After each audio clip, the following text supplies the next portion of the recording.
नमस्कार साथियों। आज मैं अपनी पहली वीडियो के अंदर करंट अफेयर से रिलेटेड दो टॉपिक्स को कवर करूंगा। फर्स्ट टॉपिक है पूर्वांचल एक्सप्रेसवे और सेकंड टॉपिक है जो दिल्ली एनसीआर में पॉल्यूशन की प्रॉब्लम चल रही है उससे रिलेटेड डिस्कस हम करेंगे। तो साथियों, पूर्वांचल एक्सप्रेसवे का अभी हाल ही में 16 नवंबर को प्रधानमंत्री नरेंद्र मोदी जी ने उत्तर प्रदेश में उद्घाटन करा था। लेकिन मैं अपनी बात आगे बढ़ाऊं उससे पहले मैं आपको एक चीज़ बताना चाहूँगा कि हमें पूर्वांचल एक्सप्रेसवे के साथ साथ ये बात समझनी जरूरी है कि एक्सप्रेसवे होता क्या है। तो उसके बारे में बताता हूँ, एक्सप्रेसवे के बारे में।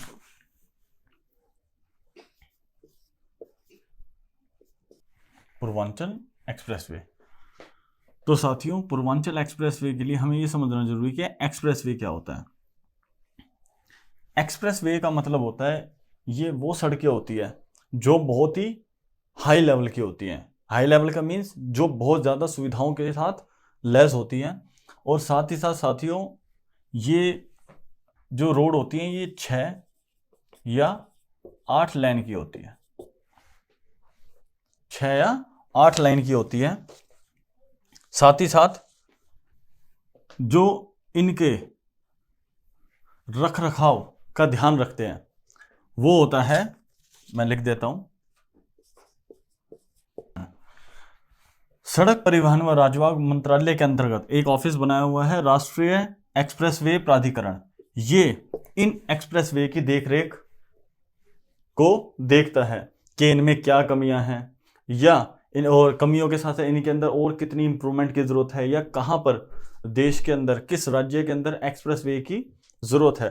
उससे रिलेटेड मतलब एक्सप्रेसवे से रिलेटेड जितनी भी चीजें देखनी होती हैं, जितनी भी जानकारी ऊपर तक पहुंचानी होती है, वो सारा का सारा ये जो ऑफिस के मेंबर्स हैं, इस ऑफिस के राष्ट्रीय एक्सप्रेसवे प्राधिकरण के ऑफिस के जितने भी मेंबर्स हैं वो पहुंचाते हैं। अब इसके अलावा देखिए साथियों, आपने हाईवे का नाम बहुत ज़्यादा सुना होगा, एक्सप्रेसवे का नाम इतना सुनने को नहीं मिलता है। उसका कारण भी है जो हाईवे है। इसलिए मैं सबसे पहले आपको इन दोनों के बीच का डिफरेंस बता देता हूं कि हाईवे और एक्सप्रेसवे के बीच में क्या अंतर होता है। हाईवे की बात करते हैं जरा। देखिए साथियों, जो हाईवे है इसका सबसे पहला काम तो यह है कि ये एक शहर को मतलब दूसरे शहर के साथ जोड़ देता है। जो हाईवे हैं वो एक शहर को दूसरे शहर के साथ जोड़ते हैं।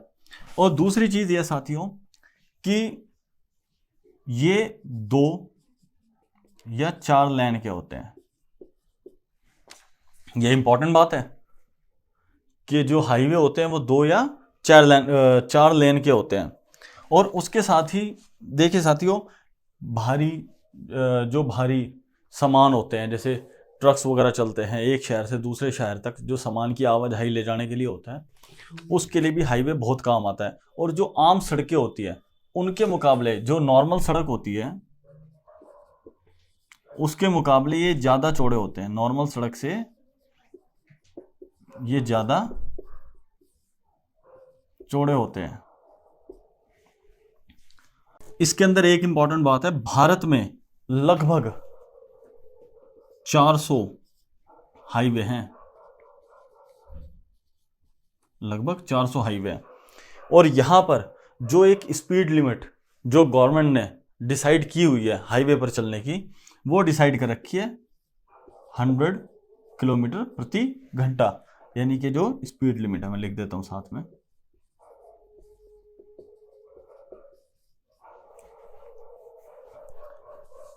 साथियों, अब ये बात तो होगी हमारी हाईवे के बारे में। अब हम बात करेंगे एक्सप्रेसवे के बारे में कि एक्सप्रेसवे होता क्या है। एक तो मैंने आपको पहले ही बता दिया, ये बहुत ही हाई क्वालिटी की उच्च वर्ग की सड़कें होती हैं। और दूसरी चीज, ये 6 या 8 लाइन की होती है।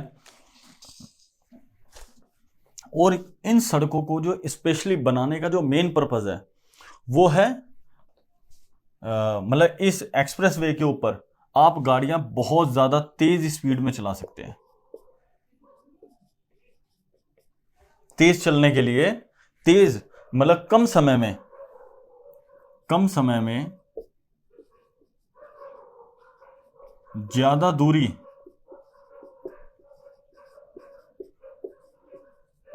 तय करने के लिए एक्सप्रेस वे का निर्माण किया जाता है।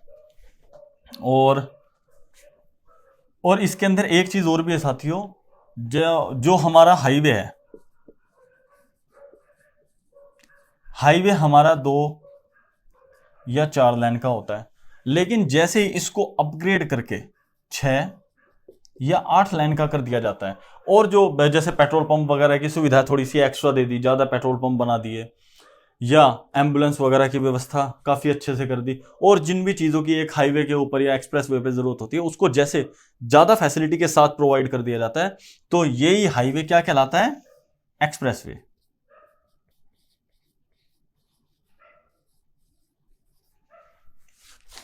अब देखिए साथियों, भारत के अंदर एक्सप्रेस वे की जो संख्या है वो लगभग 50 के तकरीबन, यानी भारत में लगभग कितने एक्सप्रेस वे हैं? 50। और यहां पर जो स्पीड लिमिट है एक्सप्रेस वे में, जो speed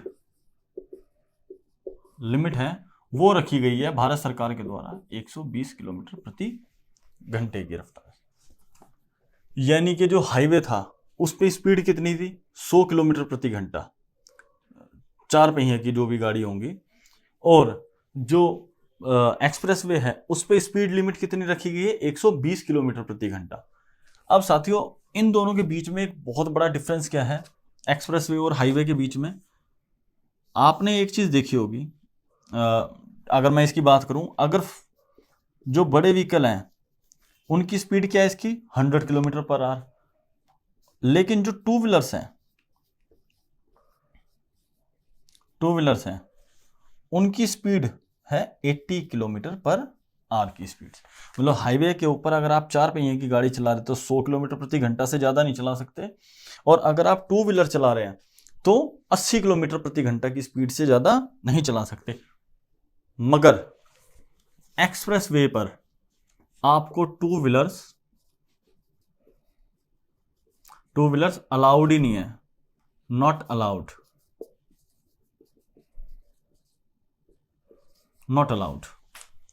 to wheelers are not allowed. But highway पर तो ये एग्जाम के अंदर बहुत इंपॉर्टेंट चीजें हैं जो आपसे एक्सप्रेस वे के बारे में पूछी जा सकती हैं, तो इन बातों को थोड़ा सा ध्यान रखिएगा। देखिए साथियों, जब आप हाईवे पे चलते हो तो हाईवे पे आपने खुद देखा होगा कि जो जैसे छोटे शहर होते हैं या कोई गांव होते हैं, उनकी सड़क भी हाईवे के साथ आके अटैच हो जाती है। मतलब कि यानी जो छोटी सड़कें होती हैं, मैं सीधी बात ये बोलूं, छोटी सड़कें आपके हाईवे के साथ क्या हो जाती हैं? अटैच होती हैं। एक मिनट, छोटी सड़कें अटैच हो जाती हैं, और जिससे कि आप डायरेक्ट गांव की सड़कों से या छोटे शहरों की सड़कों से आप हाईवे के सफर का भी आनंद ले सकते हैं। मगर एक्सप्रेस वे के अंदर आपको यह सुविधा नहीं मिलेगी। छोटे शहरों की जो सड़कें हैं, जो छोटी सड़कें होती हैं, या किसी शहर की सड़क इस एक्सप्रेस वे के साथ अटैच नहीं होगी। लेकिन फिर भी अगर कोई कॉलोनी या कोई भी अन्य सड़क ऐसी कंडीशन आ जाती है कि एक्सप्रेस वे के साथ अटैच करनी पड़ जाए, तो उसकी एक ही कंडीशन है कि ये कब पॉसिबल होगा। अगर ऐसी सिचुएशन बनती है जिसमें एक्सप्रेस वे के साथ किसी कॉलोनी को अटैच किया जा रहा है या किसी अन्य सड़क को इसके साथ अटैच किया जा रहा है, तो वहां पे सबसे पहले टोल बूथ का निर्माण होगा। यानी कि अगर आपको एक्सप्रेस वे के सफर का आनंद लेना है तो उसके लिए सबसे पहले आपको अमाउंट पे करना पड़ेगा, मतलब जहां से वो सड़क अटैच होगी वहीं पे सबसे पहले टोल लगा दिया जाएगा, उसके बाद ही आप एक्सप्रेस वे का आनंद ले सकते हैं, अन्यथा नहीं। ये जो एक्सप्रेस वे, हाईवे, जो भी इस टाइम इंडिया के अंदर बड़े बड़े प्रोजेक्ट चलने लग रहे हैं रोडों से रिलेटेड, वो सारे के सारे भारतमाला जो परियोजना चलाई हुई है उसके तहत आते हैं। ये बात भी मैं लिख देता हूं, भारत माला परियोजना के तहत ये चीजें चलने लग रही हैं। और आपको, अब हमने रोडों की बात तो कर ही लिया, तो सबसे इंपॉर्टेंट चीज जो इसके अंदर बात पूछी जा सकती है आपके एग्जाम में और आपको पता होनी चाहिए कि भारत के जो परिवहन मंत्री हैं वो कौन है, मतलब सड़क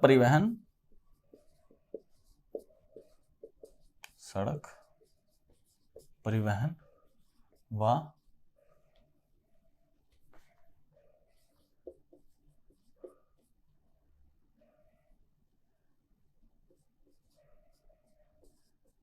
राजमार्ग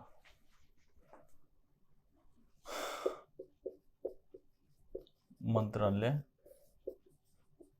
के मंत्री कौन है? श्री नितिन गडकरी जी। और परिवहन राज्य मंत्री कौन है? एक बार ये आप लिख लीजिए, मैं ऊपर ही लिखूंगा थोड़ा सा, या लिख देता हूं, चलिए। परिवहन राज्य मंत्री कौन है?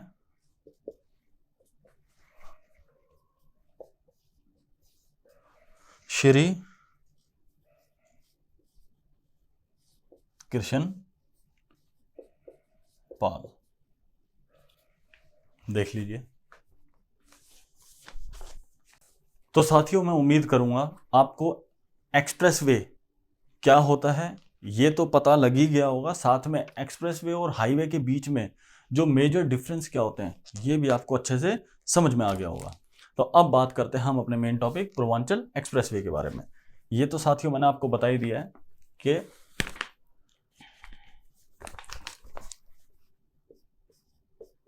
16 नवंबर 2021 को उत्तर प्रदेश में हमारे भारत के प्रधानमंत्री श्री नरेंद्र मोदी जी ने पूर्वांचल एक्सप्रेस वे का उद्घाटन किया था।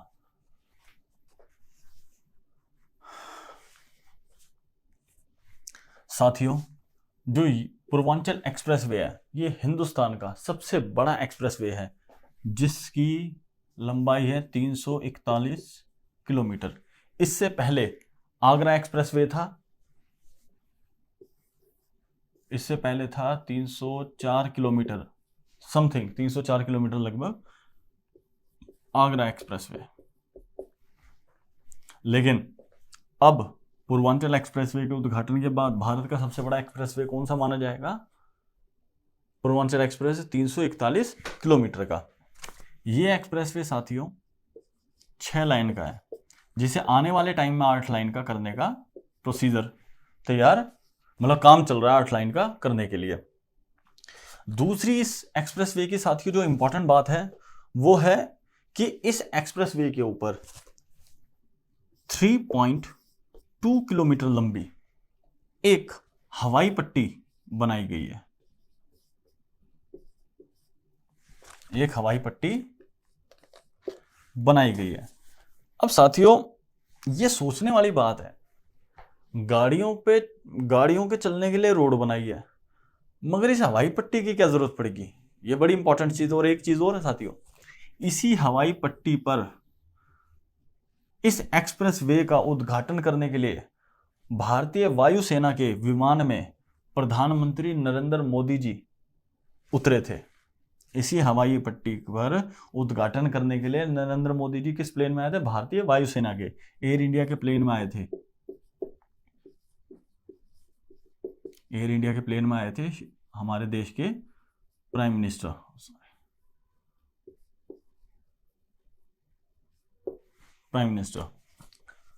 तो हवाई पट्टी की जरूरत क्या पड़ी? जो इस टाइम कंडीशन भारत और पाकिस्तान के साथ इंडिया की चल रही है और स्पेशली चीन के साथ जो प्रॉब्लम्स चलने लग रही हैं, उनको देखते हुए इमरजेंसी के हालात में कभी युद्ध की स्थिति हो जाए या किसी भी तरीके की आपातकालीन स्थिति इंडिया के अंदर पैदा हो जाए, तो उस समय पर जितने भी हमारे फाइटर्स प्लेन हैं उनको टेक ऑफ करने के लिए या उनकी लैंडिंग करने के लिए किसी भी तरीके की कोई प्रॉब्लम ना हो। कभी भी कोई इमरजेंसी के हालात इंडिया के अंदर पैदा हो जाए, युद्ध की स्थिति आ जाए या किसी अन्य तरीके की आपातकालीन स्थिति आ जाए जहां पे फाइटर जेट की जरूरत पड़े, तो ऐसी स्थिति में ये जो हाईवे के ऊपर जो ये हवाई पट्टी बनाई गई ये बहुत ही कारगर साबित होगी। वो किस तरीके से होगी वो मैं आगे बताऊंगा। अब देखिए, इस हवाई पट्टी के ऊपर भारत के लड़ाकू विमान मिराज,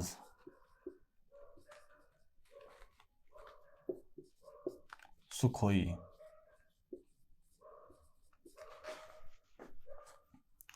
जैगुआर आदि कई फाइटर प्लेन्स ने इसके ऊपर जैसे लैंडिंग भी करके दिखाई, टेक ऑफ भी करके दिखाया, बिल्कुल हाईवे के पास आके वापस, मतलब जो भी अपनी कलाबाजियां दिखा सकते थे उन सब ने दिखाई। मतलब इनको दिखाने का जो मेन पर्पस था वो यही था कि किसी भी सिचुएशन में इंडिया के ऊपर कभी भी कोई इमरजेंसी कंडीशन आती है तो इस एक्सप्रेस वे का यूज़ करते हुए हम जल्दी से टेक ऑफ या लैंडिंग का जो भी प्रोसीजर है यहां से कवर कर सकते हैं। अब साथियों, बात आती है एक्सप्रेस वे के बारे में, दोबारा से बात करते हैं। इंपॉर्टेंट क्वेश्चन ये है कि कितने डिस्ट्रिक्ट ये कवर करेगा। ध्यान रखिएगा, 9 जिलों से होकर गुजरेगा ये एक्सप्रेस वे। कितने जिलों से होकर गुजरेगा? 9 जिलों से होकर ये एक्सप्रेस वे गुजरेगा, जिसमें 18 फ्लाईओवर्स हैं और 6 टोल टैक्स हैं। 6 टोल बनाए हुए हैं रास्ते में। इन 9 जिलों में इस 341 किलोमीटर लंबे एक्सप्रेस वे के अंदर जब ये गुजरेगा तो 9 जिले आएंगे और 18 फ्लाईओवर तथा 6 टोल इस पे पड़ेंगे। मगर अभी स्टार्टिंग में कुछ समय तक जो एक्सप्रेस वे का सफर है वो यूपी गवर्नमेंट ने फ्री कर रखा है। यूपी गवर्नमेंट ने फ्री कर रखा है, मतलब अभी किसी भी तरीके का आपको इस सफर के लिए कोई भी पैसा देने की जरूरत नहीं है। अब देखिए साथियों, एक इस एक्सप्रेस वे का एक बेनिफिट ये भी है कि जब सफर कम समय में ही तय होने लग जाए, मतलब स्पीड तेज चल रही है तो आपका समय कम लग रहा है, और जब किसी सामान को पहुंचाने में या लाने में कम समय लगे तो उसका सीधा सीधा बेनिफिट आपके उद्योग धंधों को जरूर मिलता है। यानी इसका मतलब क्या हुआ कि जब सामान की आवाजाही जल्दी होने लग जाएगी तो उससे भारत के उद्योग धंधों को बहुत ही एक बूस्ट मिलेगा, बहुत ही फायदा मिलेगा, और देश की जितनी भी विकास परियोजनाएं हैं उनको इतना बल मिलेगा कि देश जिस कंडीशन में आज है उससे काफ़ी अच्छा इंप्रूव आने वाले सालों में कर लेगा। अब देखिए साथियों, अब ये तो इसकी सारी खूबियां हो गई, मगर अभी इस एक्सप्रेस वे में कुछ कमियां भी हैं जो बतानी आपको बहुत ज़रूरी है। अगर आप इस सफ़र पे तय करते हैं तो अपना ध्यान रखिएगा जिन कमियों को मैं बताऊंगा, ताकि आपको सफ़र में किसी तरीके की प्रॉब्लम ना हो। तो जो सबसे पहली कमी है वो है इस पूर्वांचल एक्सप्रेस वे पर अभी एक भी पेट्रोल पंप नहीं है।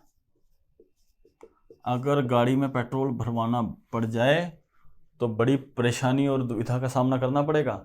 और पेट्रोल पंप ही नहीं, ना सीएनजी पंप है और ना ही इस हाईवे के ऊपर इमरजेंसी में अगर आपकी गाड़ी खराब हो जाए तो किसी भी तरीके से गैराज की कोई सुविधा नहीं मिलेगी। यानी कि अगर भगवान ना करे ऐसी कोई प्रॉब्लम हो जाती है तो बड़ी असुविधा हो जाएगी। तो वैसे गवर्नमेंट ने बोला है कि जो जो कमियां हैं इसको आने वाले समय में धीरे धीरे पूरा कर लिया जाएगा। और किसी भी तरह से जैसे रास्ते में कोई टॉयलेट की कोई व्यवस्था नहीं है कि टॉयलेट वगैरह बने होते हैं सार्वजनिक शौचालय है जिस तरीके से, और दूसरा कोई भी आपको खाने पीने की सुविधा नहीं मिलेगी रास्ते में, मतलब किसी भी प्रकार से कोई रेस्टोरेंट वगैरह अभी अवेलेबल नहीं है। मगर वही है जो यूपी गवर्नमेंट ने भरोसा दिलाया है कि आने वाले टाइम में इन सभी जो जो कमियां आज हैं इसको दूर कर लिया जाएगा। जैसे बोला गया है कि भाई पेट्रोल पंप 8 पेट्रोल पंप बनेंगे, 4 सीएनजी पंप बनेंगे, और साथ ही साथ जो इलेक्ट्रिक व्हीकल चलते हैं, इलेक्ट्रिक व्हीकल जो जो चलेंगे उनके लिए भी चार्जिंग पॉइंट लगाए जाएंगे।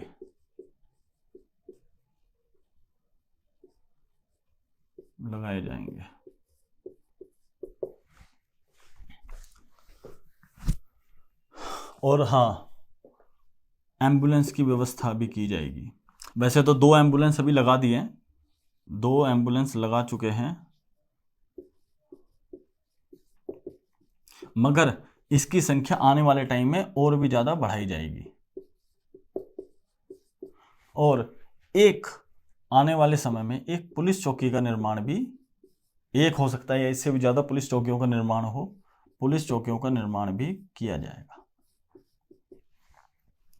ताकि किसी भी प्रकार की कोई वारदात हो तो तुरंत उस सिचुएशन को पुलिस आके संभाल ले। पूर्वांचल एक्सप्रेसवे बनने के साथ ही जो उत्तर प्रदेश है वो भारत का पहला राज्य बन गया है जहां पे एक्सप्रेसवे के ऊपर 3 हवाई पट्टी बनी है, मतलब 3 एक्सप्रेसवे पर हवाई पट्टियों का निर्माण किया गया है। तो पहला है आगरा, जहां पर यह हवाई पट्टी का निर्माण हो रखा है भारतीय वायुसेना के लिए, जहां पे लड़ाकू विमानों की आवाजाही, टेक ऑफ, लैंडिंग वगैरह सारी चीजें हो सकती है। दूसरा है यमुना एक्सप्रेसवे, और तीसरा जिसका भी उद्घाटन हुआ है पूर्वांचल एक्सप्रेसवे। ये तीनों एक्सप्रेसवे यूपी के इस लेवल के हैं जहां पर हवाई पट्टियां बनाई गई है भारतीय वायुसेना के लिए। और अब मैंने आपसे थोड़ी देर पहले बताया था कि इन हवाई पट्टियों की ज़रूरत क्या है, क्यों ज़रूरी है कि हम चाहें तो जो भारतीय वायुसेना के जो हवाई पट्टी होती है उसका इस्तेमाल जब वो अवेलेबल है इंडिया में, उसके बावजूद क्या ज़रूरत पड़ी है हमें रोड के ऊपर भी, एक्सप्रेसवेज के ऊपर भी हवाई पट्टियां बनाने की। तो उसका कारण मैं अभी आपको बताता हूँ। देखिए साथियों, जो मैं सबसे ज़रूरी बात थी जो मैं कहना चाह रहा था, आप लगातार न्यूज़ में अभी सुन ही रहे होंगे कि लगातार एक के बाद एक चीन पिछले कुछ समय से अपनी हरकतों से बाज नहीं आ रहा है, जिससे भारत की वायुसेना अपनी तैयारियों को पुरजोर ताकत देने में लगी हुई है और भारत सरकार का जिसे पूरा सपोर्ट मिला हुआ है। अभी हाल ही में राजनाथ सिंह और भारत के विदेश मंत्री जी ने भी, विजय शंकर जी ने भी ये बात बोली कि चीन भरोसे के लायक देश नहीं है और चीन एक बिगड़ा हुआ पड़ोसी है। तो आप यहीं से अंदाज़ा लगा लीजिए, अब इतने बड़े मंत्री कहने लग रहे हैं तो इसका मतलब कितना सीरियस मैटर है। चीन की जो नीति है, जो उसकी नीयत है, वो आप उस पर बिल्कुल भी विश्वास नहीं कर सकते और वो हमारे देश के लिए बड़ी घातक सिद्ध होती है अगर हम इसमें किसी भी प्रकार की कोई लीलियंसी दिखाते हैं। तो एहतियातन अपनी तैयारियों को और मजबूत करने के लिए अब हम, मतलब जो भारतीय वायुसेना है, भारत सरकार है, एक्सप्रेसवे पर हवाई पट्टियां बनाकर सहारा लेने लग रही है। जो चीन है, चीन ने अपने बॉर्डर, एक एलएसी जो बॉर्डर है अपना चीन के साथ जो जुड़ी हुई रेखा है, एलएसी के बारे में बता देता हूं फिर अपनी बात को आगे करूंगा मैं। एलएसी होता क्या है? तो एलएसी का मतलब होता है लाइन ऑफ एक्चुअल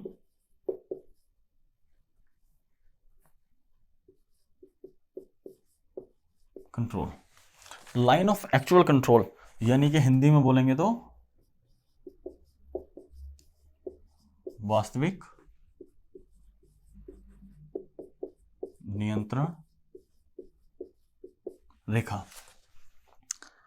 देखिए साथियों, ये बड़ी इंपॉर्टेंट टॉपिक है, ये बड़ा इंपॉर्टेंट टॉपिक है, और इस बात को अच्छे से समझना भी जरूरी है कि लाइन ऑफ एक्चुअल कंट्रोल है क्या। अब देखिए साथियों, फर्स्ट ऑफ ऑल तो जो इसकी लेंथ है वो है 4057 किलोमीटर, 4057 किलोमीटर लंबी ये लाइन है। देखिए जैसे मैं एक लाइन खींची है ये, अब जो इधर का एरिया है वो है इंडिया का, और यहां पर है चाइना। अब ये लाइन ऑफ LAC है, लाइन ऑफ एक्चुअल कंट्रोल, जिसकी 4057 किलोमीटर लेंथ है। अब जो इंडिया का जो ये वाला एरिया है यहाँ का, वो जो J&K है, J&K जो भारत के अधिकार क्षेत्र में आता है, और इधर जो चाइना का ये वाला एरिया है ये है अक्साई चीन, और जो चीन है वो भारत के एरिया में घुसने का प्रयास करता रहता है। जैसे अरुणाचल प्रदेश का एक इलाका है तवांग, जिस पर चाइना अपना अधिकार जमाता है, और काफ़ी समय से, शुरू से ही इस अरुणाचल प्रदेश के इस प्रदेश को लेकर ही काफ़ी इंडिया और चीन के बीच में प्रॉब्लम्स चलने लग रही है, जिसे चीन तवांग पर चीन अपना अधिकार समझता है, और भारत ने जिसका बिल्कुल खंडन किया है कि ये जो चाइना का, जो भारत का, अरुणाचल प्रदेश भारत का हिस्सा है, मगर चीन अपनी हरकतों से बाज तो आता है नहीं, कोई ना कोई ऐसी हरकत करता रहता है और भारत को उकसाता रहता है। अब जो ये अक्साई चीन है और तवांग क्षेत्र है, जम्मू कश्मीर का ये जो पोर्शन है, इसके बीच का जो ये एरिया है, यहीं पर सारी प्रॉब्लम्स चलने लग रही है। अब वो प्रॉब्लम क्या है, एक चीज़ और बता देता हूँ, ये जो लाइन है, ये जो रेखा है, वास्तविक रेखा, ये भारत के 6 राज्यों से होकर गुजरती है। भारत के 6 राज्यों से होकर गुजरती है। उन राज्यों के नाम बहुत इंपॉर्टेंट है भाई, देख लो जरा। पहला राज्य है लद्दाख, दूसरा राज्य है कश्मीर, तीसरा है उत्तराखंड, चौथा है हिमाचल प्रदेश, पांचवा है सिक्किम, और छठा तथा आखिरी है अरुणाचल प्रदेश। जो लाइन ऑफ LAC है वो 6 राज्यों से होकर गुजरती है भारत के। अब देखिए साथियों, इसी में लिख दूं, आप एक बार लिख लीजिए, देख लीजिए, स्क्रीनशॉट ले लीजिए।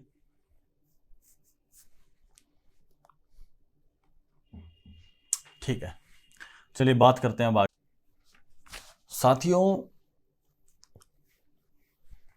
जो भारत और चीन के बीच में जो रेखा है, इस रेखा का नाम रखा गया था मैकमोहन रेखा। जो भारत और चीन को जो बंटवारा करती है दोनों का, उसका नाम क्या है, मैकमोहन रेखा।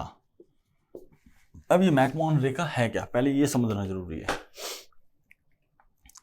1914 में, 1914 में क्या हुआ था, उस समय ब्रिटिश सरकार का भारत के ऊपर कब्जा था। तो ब्रिटिश सरकार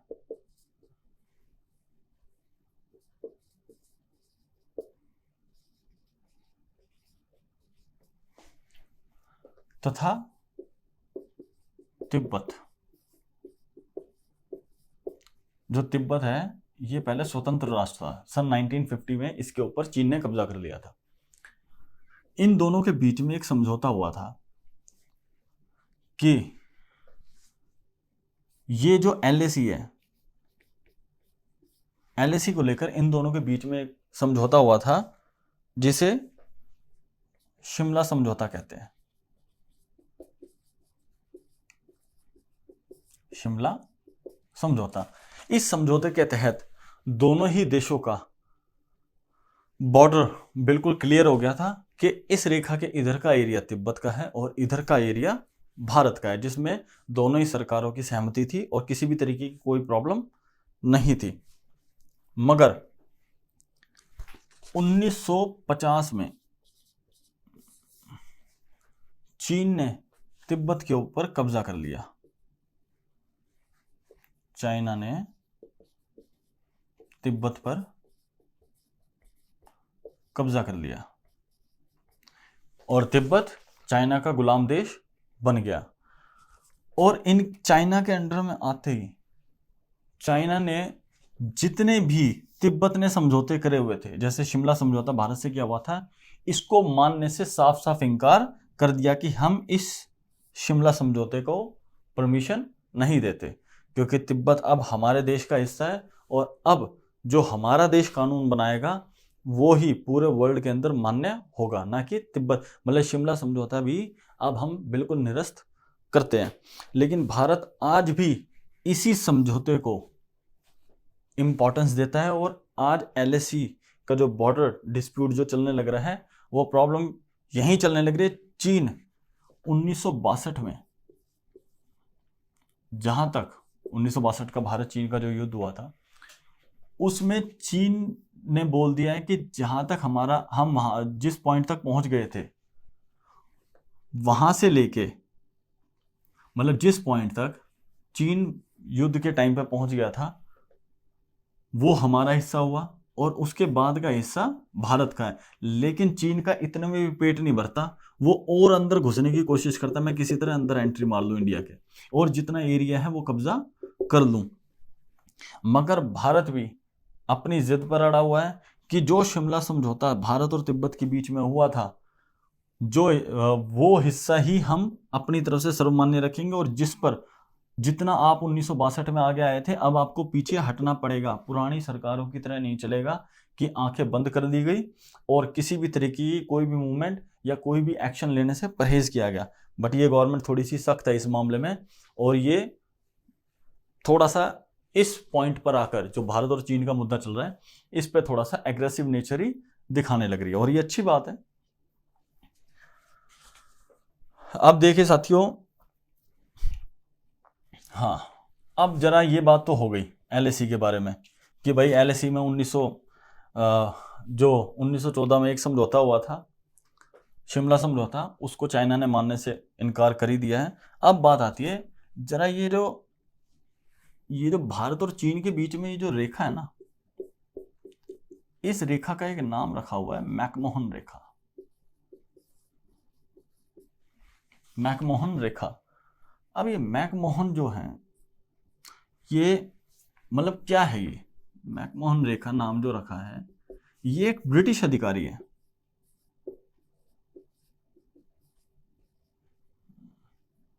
ब्रिटिश अधिकारी है और ब्रिटिश अधिकारी अब ये हैं किस पोस्ट पर। अब ये जीके का इंपॉर्टेंट क्वेश्चन है, करंट अफेयर्स में भी मतलब आपके एग्जाम के अंदर पूछा जा सकता है।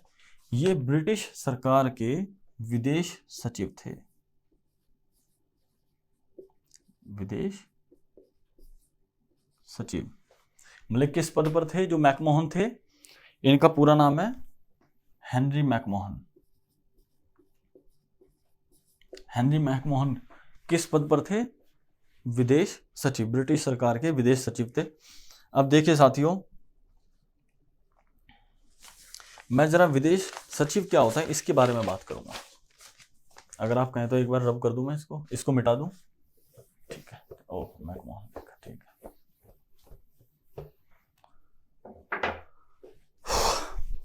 देखिए